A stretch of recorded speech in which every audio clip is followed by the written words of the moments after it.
La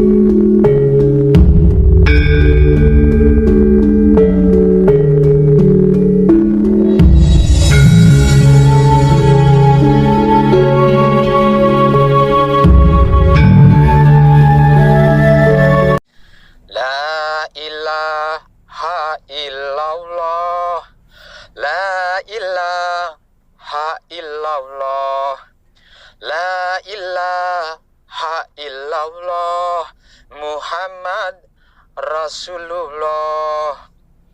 Wahyu panca gaib itu perkara hati. Wahyu panca gaib itu masalah hati. Wahyu panca gaib itu soal hati, bukan tentang selain hati. La ilaha illallah, la ilaha illallah, la ilaha illallah, Muhammad Rasulullah. Ingat-ingatlah wahai manusia, di dalam jasad terdapat segumpal daging. Jika ia baik, maka baiklah seluruh jasad, dan jika ia rusak, maka rusaklah seluruh jasad. Dan segumpal daging itu adalah hati.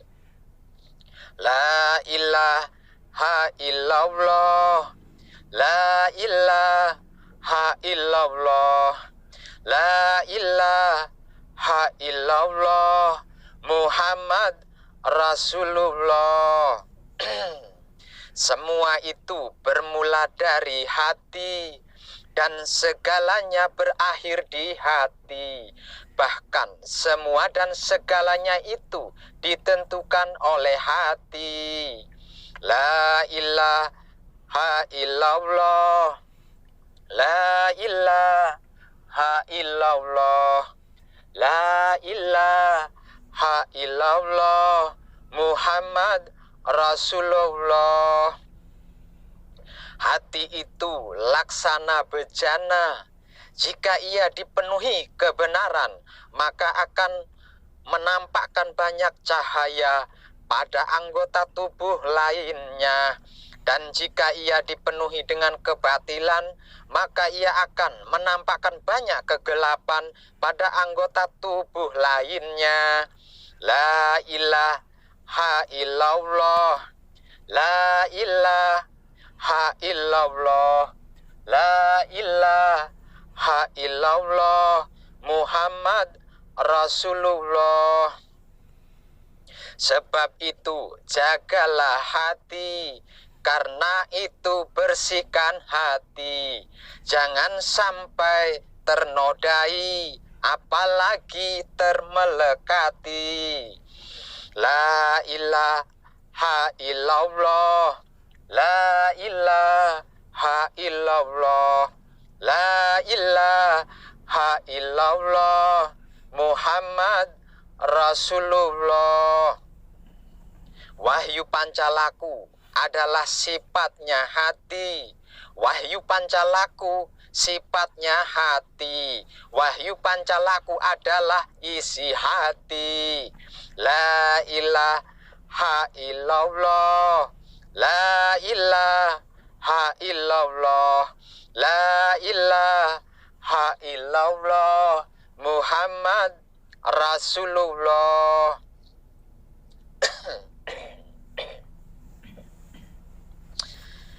La ilaha illallah, Muhammad Rasulullah.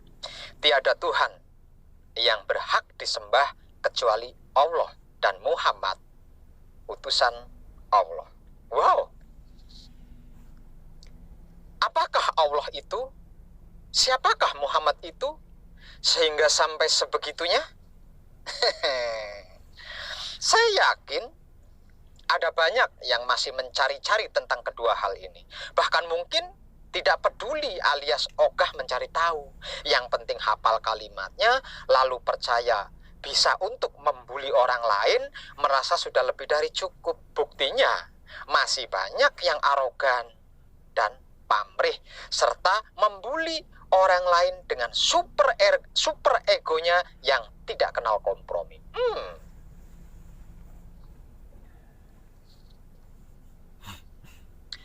Mari sedikit belajar bersama saya, Wong Edan Bagu, tentang apa dari kedua hal yang saya syairkan beberapa kali tadi. Agar supaya panjenengan tidak gelap hati, yang efek risikonya untuk organ tubuh lainnya bisa menjadi darting alias darah tinggi, komplikasi dengan diabetes dan kolesterol, yang endingnya adalah stroke. Finishnya masuk unit gawat darurat atau kuburan. Kasihan banget ya. Awal mula yang sesungguhnya tidak ada apa-apa. Apa-apa itu tidak ada. Ketika semuanya masih sunyi dan hampa, kosong, belum ada sesuatu apapun. Yang paling awal ada adalah aku atau hidup. Lalu aku atau hidup menciptakan langit dan bumi. Lalu aku menciptakan semesta alam seisinya. Kemudian aku menciptakan jin dan manusia. Tak lain dan tak bukan untuk beribadah kepadaku. Lalu dari mana asal kata Allah itu?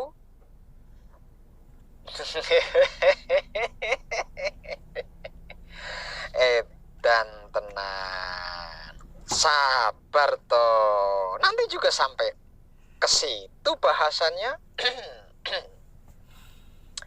Dalam agama tidak jarang orang Kristen menggunakan kata Allah untuk menyebut Tuhannya, sedangkan orang Islam menyebutnya Allah.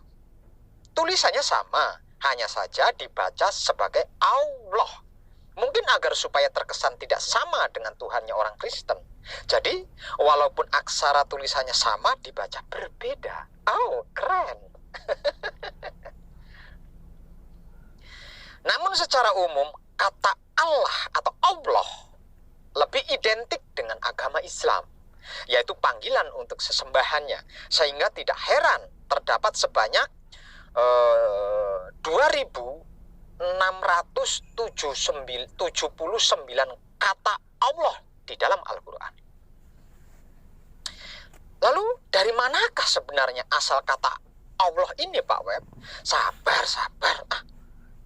Ini kan sedang saya kabarkan pelan-pelan. Ini bukan sesuatu yang gampang dan mudah untuk ditelan lalu dicerna loh. Ini sesuatu hal yang rumit dan sulit. Sebab itu sejak zaman dahulu hanya orang-orang pilihan saja yang berhasil memakannya dengan lahap dan nikmat.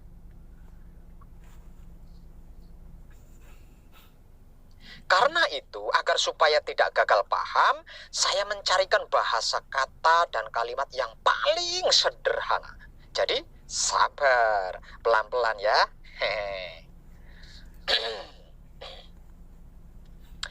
Kata Allah atau Allah berasal dari bahasa Semitik. Nama Allah terdiri dari al dan ilah, artinya ilahi atau yang satu. Kata Allah atau Allah berasal dari bahasa Semitik yang merujuk kepada Sem, putra Nabi Nuh. Bahasa Semitik juga merupakan kelompok bahasa yang terdiri dari bahasa Arab, bahasa Amhar, dan Ibrani. Kata lain dari Allah atau Allah dalam bahasa Ibrani yang berasal dari bahasa Semitik yaitu Elohim atau El-Yodan, Eloah. Dalam Alkitab terdapat 2.500 kata Elohim dimulai dari ayat pertama dari Alkitab. Pada mulanya Allah atau Allah menciptakan langit dan bumi. Coba panjenengan baca Taurat atau kitab Kejadian. Ingat, kata untuk Allah atau Allah di sini adalah Elohim. Dan Elohim adalah nama pertama yang diberi bagi Sang Pencipta di dalam Alkitab.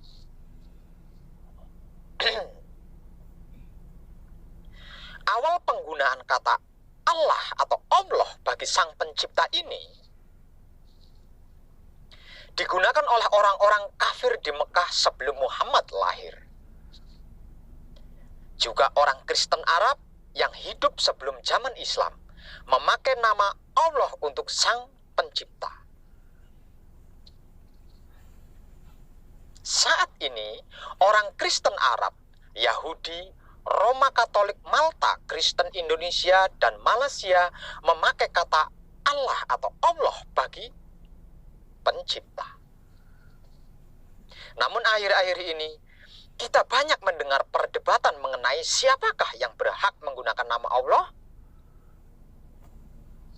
Hal ini membawa kita pada suatu masalah terpenting, yaitu bagaimanakah kita sebagai orang berdosa dapat datang dan berhadapan dengan Sang Pencipta. Sang Pencipta adalah suci adanya. Dan suci yang saya maksud di sini bukan tulisan suci yang sering kita jumpai di lantai-lantai masjid atau gereja atau tempat-tempat ibadah lainnya loh ya. Suci di sini adalah keadaan Sang Pencipta yang tidak bisa dicampuri dengan apapun dan tidak bisa tercampuri oleh apapun serta tidak terkontaminasi dengan apapun. Ini yang dimaksud suci di sini. Lanjut ke duduk bahasan awal. Lah, kalau Sang Pencipta yang bersikon suci, dan suci itu adalah sesuatu yang tidak bisa tercampuri, yang tidak bisa dicampuri dengan apapun, dan tidak bisa tercampuri oleh apapun, serta tidak terkontaminasi dengan apapun. Lalu bagaimanakah kita manusia yang sebagai makhluk paling banyak berdosa ini dapat datang dan berhadapan dengan Sang Pencipta? Apalagi ada istilah manunggal atau menyatu dengan Sang Pencipta. Kalau penggunaan, jelas siapa saja dapat menggunakan nama Allah atau Allah untuk Sang Pencipta pada keyakinannya. Tapi tidak semua orang dapat mendekati Allah atau Allah karena dosa, apalagi manunggal atau menyatu. Sekalipun firman-Nya tersabdakan dengan kalimat inna lillahi wa inna ilaihi rojiun, karena sikon Sang Pencipta yang suci inilah yang membuat tidak semua orang bisa kembali kepada asalnya, yaitu Sang Pencipta. Dan untuk perkara yang satu ini, amal perbuatan tidak dapat menyelamatkan.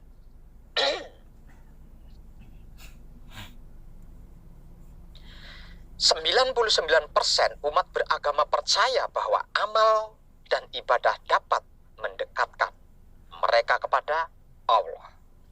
Jelas hal ini mustahil, sebab sucinya Sang Pencipta itu tidak bisa dicampuri dengan apapun dan tidak bisa tercampuri oleh apapun serta tidak terkontaminasi dengan apapun. Bahkan Muhammad Sallallahu Alaihi Wasallam sendiri berkata, tidak seorang pun di antara kalian yang akan diselamatkan oleh amal perbuatannya. Aku juga tidak. Hanya saja Allah melimpahkan rahmat-Nya kepadaku. Akan tetapi tetaplah kalian berusaha, berbuat, dan berkata yang benar. Hadis riwayat Sahih Bukhari. Ada banyak para ahli agama mendiskusikan bagaimana asal kata Allah ini, dan mereka berhasil mengerti, berhasil memahami.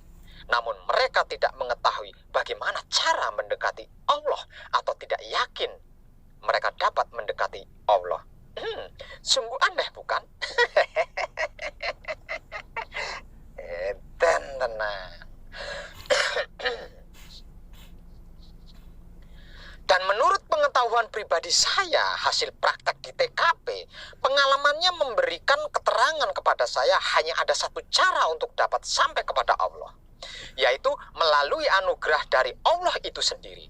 Dan yang namanya anugerah tidaklah mungkin bisa didapat oleh seseorang yang hatinya penuh kemelekatan kotor, seperti iri, dengki, benci, syirik, dendam, fitnah, hasud, adu domba, bully, munafik, ego, pamrih, arogan, dan lain-lain. Sebab karena itu, wahyu pancagaib beserta sifat dan sikapnya, yaitu wahyu pancalaku, turun ke dunia untuk membersihkan hati manusia dari dosa-dosa itu, lalu menjaganya agar supaya tidak ternoda lagi. Luar biasa, bukan? Sehingganya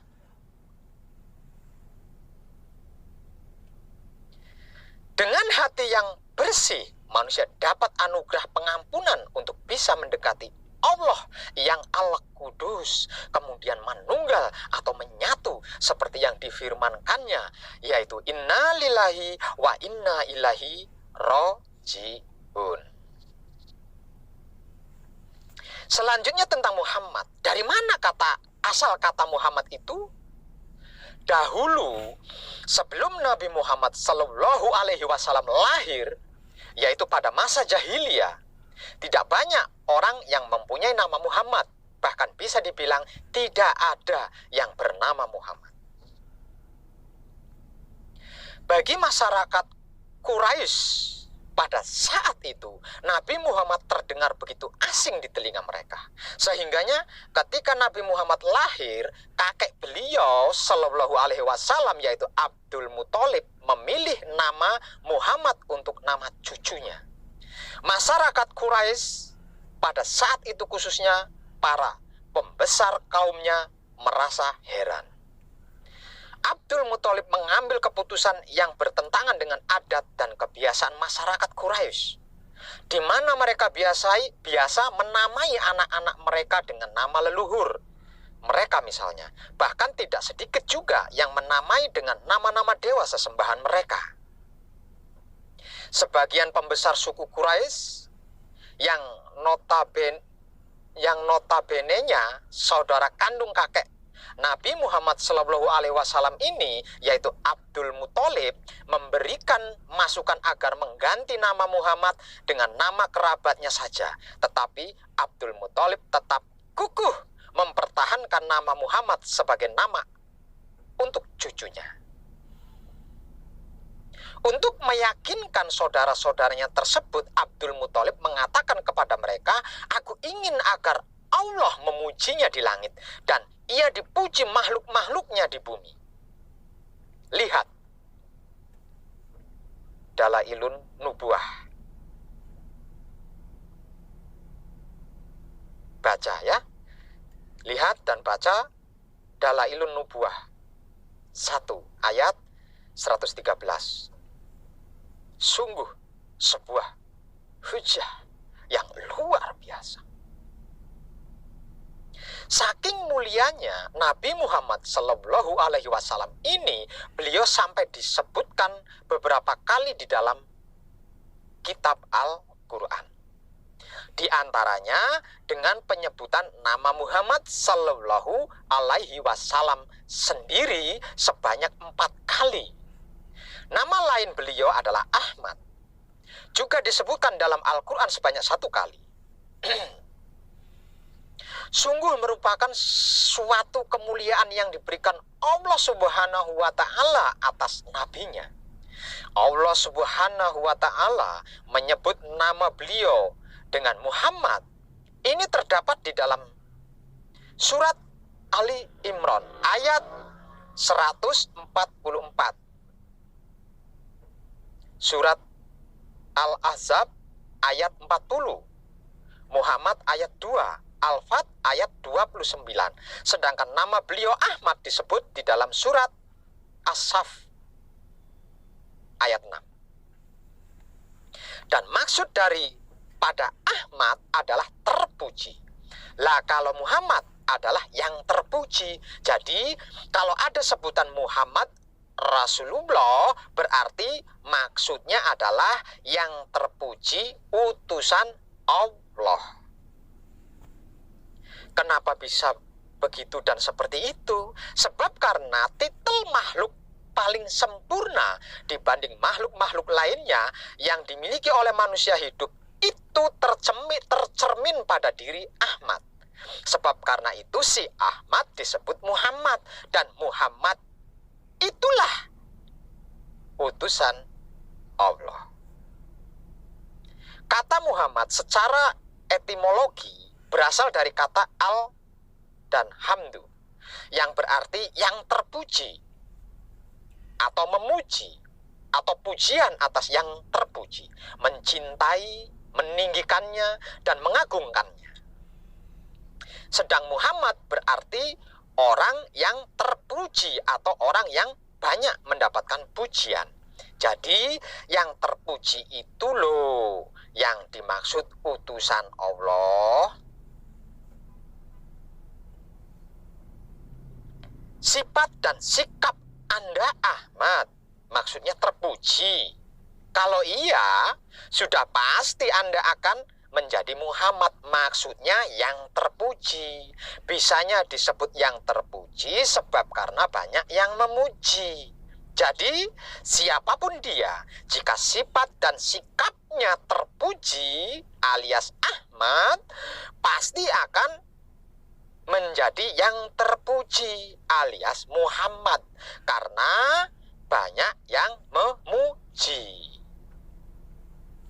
Sifat dan sikap yang terpuji inilah yang dimaksud sebagai utusan Allah atau Rasulullah. Maksud?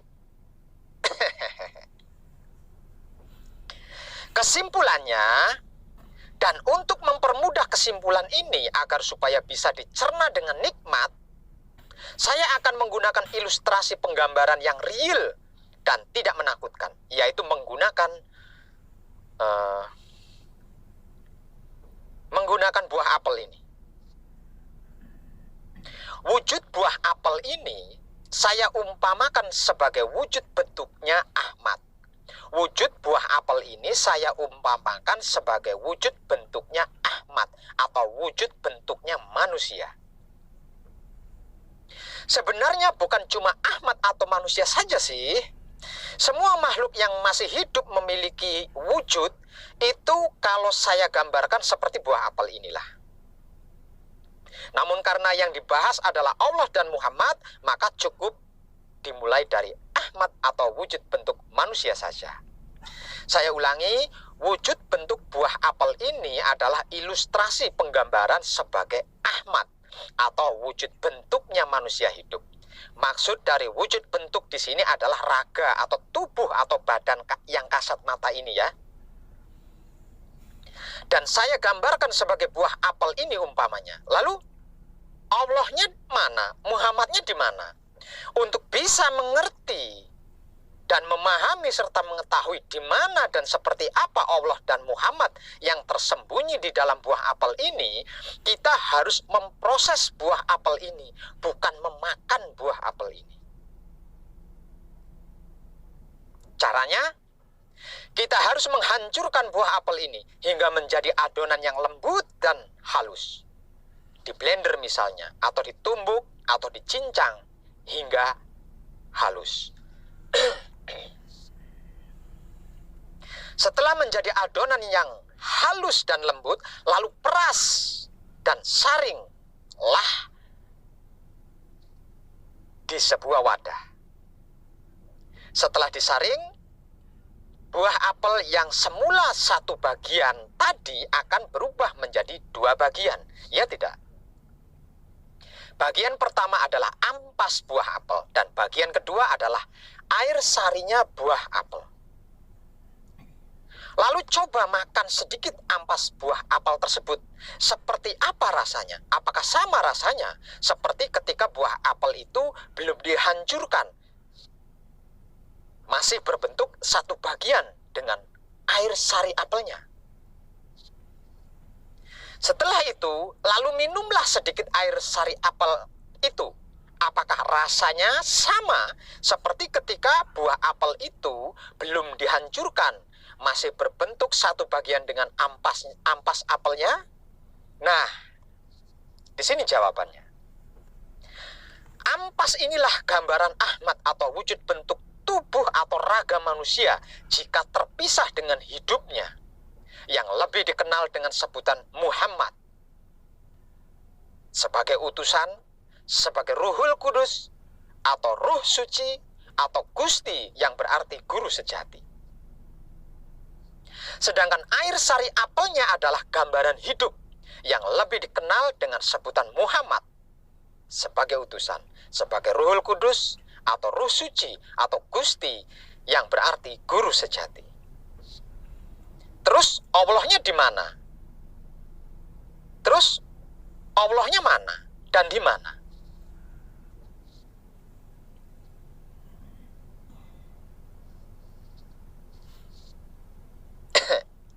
Untuk bisa sampai ke Allah dibutuhkan proses lanjutan. Tidak bisa berhenti hanya sampai di situ saja. Dan proses selanjutnya adalah sisihkan jauh-jauh ampas apelnya, lalu benam air sari apelnya. Maksudnya diamkan untuk beberapa waktu lamanya. Setelah beberapa waktu lamanya didiamkan tanpa disentuh dengan apapun dan tersentuh oleh apapun, air sari apel itu, lalu perhatikan di bagian bawahnya. Di bagian bawah air sari apel itu akan nampak terlihat jelas ada endapan patinya air sari apel yang terkumpul di situ. Nah, itulah Allah. Ingat, ini hanya sebuah ilustrasi penggambaran yang paling sederhana loh ya. Tidak ada yang lebih sederhana lagi selain yang sudah saya uraikan tadi. Dan sepertinya selain Wong Edan Bagu tidak akan berani menyederhanakan tentang hal ini. Ketika hal yang saya kisahkan dengan sebuah apel ini, maksudnya ketiga hal yang saya kisahkan dengan sebuah apel ini lebih dikenal dengan pengucapan sebagai sir dat sifat, atau Nurullah, Nur Muhammad, Nur ilmu Muhammad, atau Sirullah, Datullah, Sifatullah, atau cinta, kasih, sayang, atau sadar, kesadaran, dan kesadaran murni. Serta masih banyak lagi sebutan-sebutan lainnya yang membuat kita keder, bingung, pusing, tapi tidak ada titik temunya. Dan ketiga hal yang saya kisahkan dengan sebuah apel ini bukan cuma hanya berada di buah apel saja ya, seperti yang sudah saya jelaskan di awalnya, yaitu ada di semua wujud bentuk segala makhluk hidup yang masih memiliki tubuh, raga, atau wujud. Sebab karena itu firman-Nya berbunyi, tidak selembar daun pun yang jatuh ke bumi tanpa kehendak Allah. Artinya, semua dan segalanya tanpa terkecuali itu adalah kehendaknya dan ada Dia di dalamnya. Barang siapa ingin mengenal Allah, kenalilah dirimu sendiri. Barang siapa mengenal dirinya, niscaya dia akan mengenal Rabb-Nya. Barang siapa mencari Allah keluar dari dirinya, niscaya dia akan tersesat semakin jauh.